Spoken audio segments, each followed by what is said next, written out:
we've got all kinds of things to talk about and so much to say and so little time. So let's just jump right in, because you did just kind of hop on this scene and you've come out of nowhere. I caught your videos. I forget how I found it. I think I was just scrolling on YouTube, and because I watch a lot of low carb and keto videos, the algorithm's like, you're gonna like this girl. And so I see this beautiful young lady smiling really big, and I'm like, okay, let's see what she's about. And of course, you ooze positivity, you ooze happiness and joy, and people are attracted to that. I think that's somewhat what they like about me too. And so I started watching, and I'm like, wow, where has this girl been? And so tell us your story. How did you get into keto, and then why the videos of all things? Yeah, well, thank you for the awesome introduction, by the way. You are an idol and a role model and inspiration to me as well. But I think the whole thing started back when I used to eat the whatever I want to eat diet, the seafood, eat it diet, and the standard American diet. And then in college, I was a runner. So I was getting away with having like a whole pie or 10 cookies or ice cream or whatever I wanted to have. I was more of like the sweets person. Yeah. So pizza's great, love pizza, but I really love the sweets. So when I was a runner, I was able to get away with just kind of going overboard on the sweets. And then I was actually pretty excited. I went from being in high school, being 100 pounds and being called chicken legs, to then going into college and gaining that freshman 15 my first year. So I was like pretty happy about it until I graduated college and stopped running and said, I'm not working out anymore. I'm over it. My knees are in so much pain. I have so much inflammation. So I kept eating what I was eating before, because I'm a skinny person, and skinny people can eat this and young people can eat this.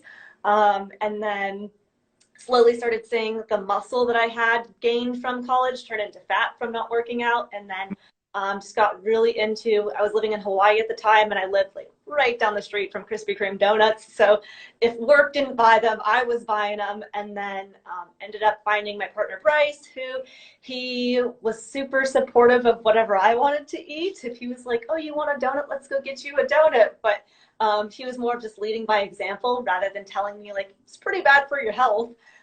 He just was eating his food. We had his foods and my foods, and I was trying to say, let's make grilled cheese together and a quesadilla, all these like foods together, when he started realizing that he eating keto at that time, he was seeing his health just become worse and worse. I was trying to get to that. It's like, wait, Bryce was keto before you? Mm-hmm. Yeah, so Bryce did it all. He's been the fruitarian, the vegan, the vegetarian, keto, low carb, like he's done it all. Because just had some things with his health where he ended up finding about vegan being the healthiest diet, which of course then made his health worse. Then he went to, so you just follow all of his trends. Yeah, well, I didn't go fruitarian, vegan, or any of that. So yeah, he just noticed that when I introduced what I like to eat foods, that his health was going negatively. So he's a little bit older than me too, so he's just had more experience with this, and he's done all the research on health and nutrition. His dad's been a doctor for 49 years. So his dad's been a doctor as long as I've been alive. So that's a long time. Yeah, so when just because we were grocery shopping and buying foods together and cooking together, it just turned out where I slowly was like, okay, we're not having pasta anymore. Okay, we're not having bread anymore.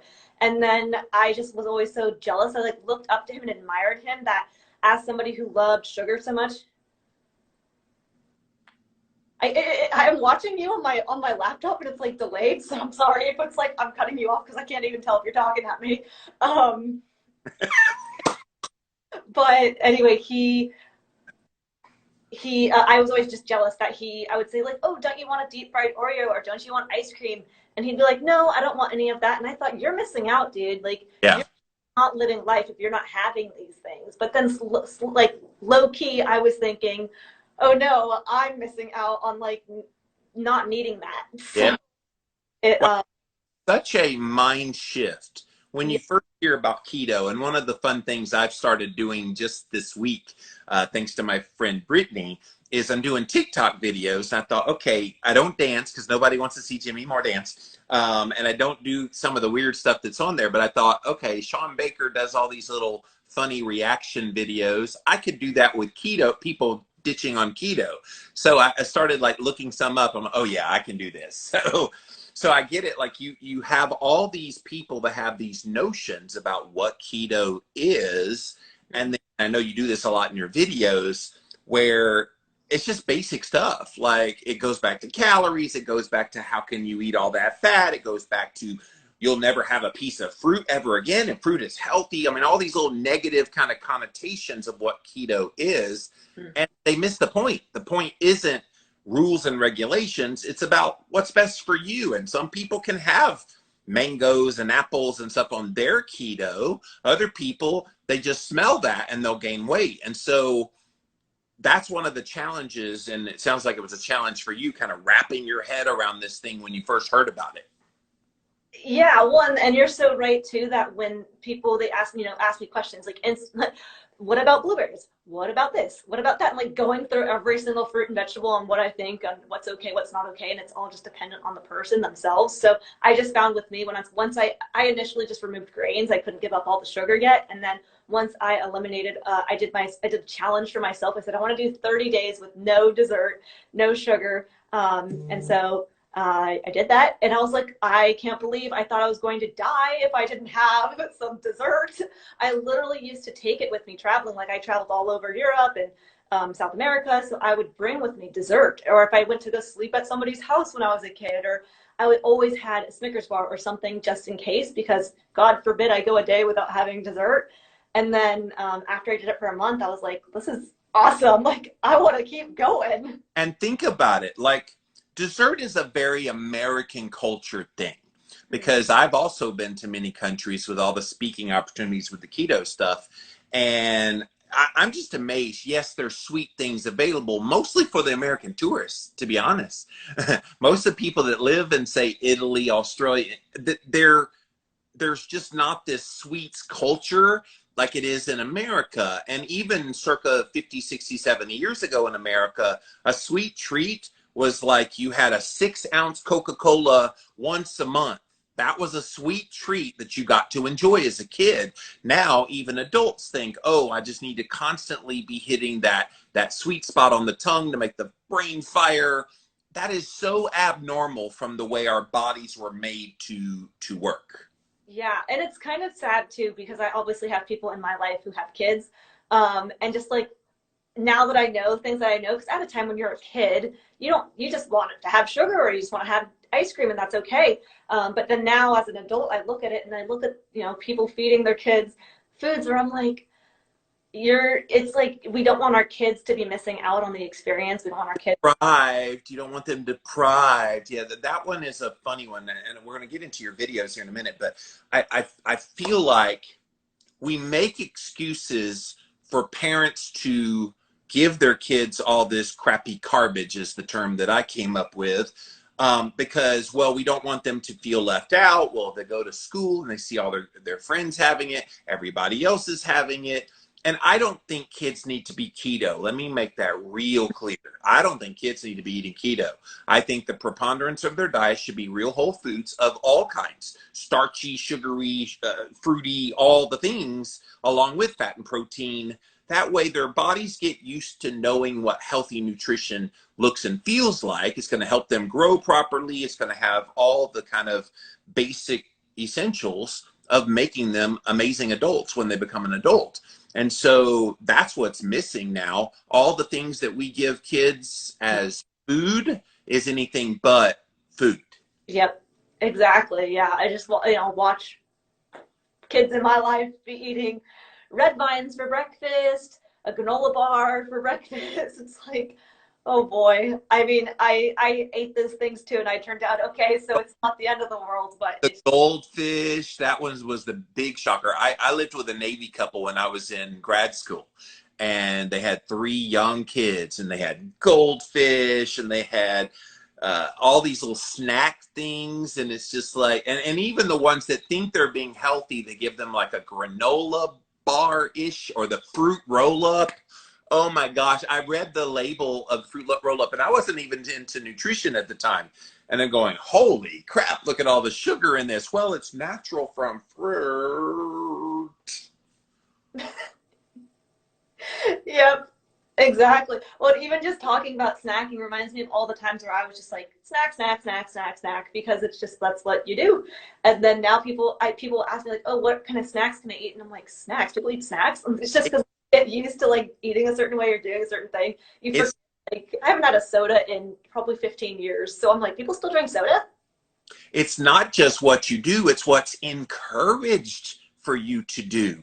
I remember when they kept saying, well, you should, especially dietitians, they're really bad about this. Not the wonderful ones in the keto world. We love you guys. But the mainstream dietitians, they'll say, well, just eat something every 2 hours to keep your blood sugar from dropping, which I'm thinking, why don't you eat foods that don't mess with your blood sugar and it won't drop? Yeah. Yep, it's like hindsight's 2020. At the time, that made a lot of sense. I was talking with Dr. Lisa Weidman the other day, and she was saying how we're always told to eat the colors of the rainbow, and it's Yeah. just, that's all I remember as a kid is like you eat as much color as you can get. So, like I have my colors. I have my shrimp and my salmon, my whitefish, and my and she just lists all these different animal products that are red, orange, white, and yellow. Yes, I don't think carnivore doctor meant Skittles with eat the rainbows. So you started keto. Tell us about the initial experience. Obviously, you had your now husband there to help you. Like, talk about the experience of what it was like and why you got so gung ho about it, because you didn't really have a bad weight problem, did you? No, I didn't have suffer from mental health issues. I didn't suffer from weight. I didn't suffer from autoimmune diseases or skin issues. So I'm kind of like one of the weirdest spokespersons for this kind Weird. Oh, you're weird, all right, but we love every bit of it. So of relate to people. They're like, they if I don't have this crazy story, but I just mostly was come from me having that sugar and carb addiction and didn't even know I had a sugar and carb look, addiction. I feel like your story is more powerful than a weight loss story, and let me tell you why. Because so many people are like, well, I'm not doing the keto, I don't really have a weight problem. And I'm thinking, okay, but do you have mental health issues? So those people are nice. Do you have some chronic disease? So those people are nice. I love it that you got to this just says, I need to eat better. And it's a good way to eat. You're proving that it doesn't have to have a reason. Mm-hmm. Yeah, just do it, because then now you've seen improvements in various ways that maybe you didn't even realize you had issues until you went keto and went, holy crap. Yep, exactly, spot on. So when I did it, it's like I was pretty like happy person, I thought in general. But then once I removed, I mean, I'm assuming a lot of it's from the sugars, but just that my brain chemistry was being altered by all of these processed foods. And so I thought I was happy, thought I was like a normal person. And then when I removed all of that, I'm like, whoa, my energy level just went a lot higher. My mood's a lot more high. But something I noticed too, as like a female too, when it's like time for that time of the month, or if I'm watching a chick flick, that I cry. And now it's like, I don't cry. That's not like a Hey, normal thing to have. I cry at chick flicks. Romantic comedies are my things. Well, Give me all the Drew Barrymore. I love Drew Barrymore movies. Oh, oh, man. I'm all about Ryan Gosling. well, yeah, he's kind of dreamy, right? So, So yeah, I realized that after I removed a lot of those foods that were, changing my brain chemistry, literally, that I don't have those highs and lows of energy or those like emotional mood swings. I thought mood swings were like everybody had them. And then just, I did end up losing weight. I actually ended up losing too much weight that I tried to, now I'm just eating a lot more food to try and, Bryce and I are in a game to see who can gain weight the fastest. It's been like 6 months, 7 months, 8 months that we've been trying to do this, but are you lifting? Is that how you're trying to gain weight? Is to build muscle? well, initially, well, yes, that, but also just like eating more food. I didn't have never tracked my calories. I've never tracked my macros. And then I just like ate until I was full. And then Yeah. it happened that when I was full, I was eating at a pretty calorie deficit. So I, that's one of the dangers when you go keto, especially when you're teeny tiny like you are, is it's so easy to undereat.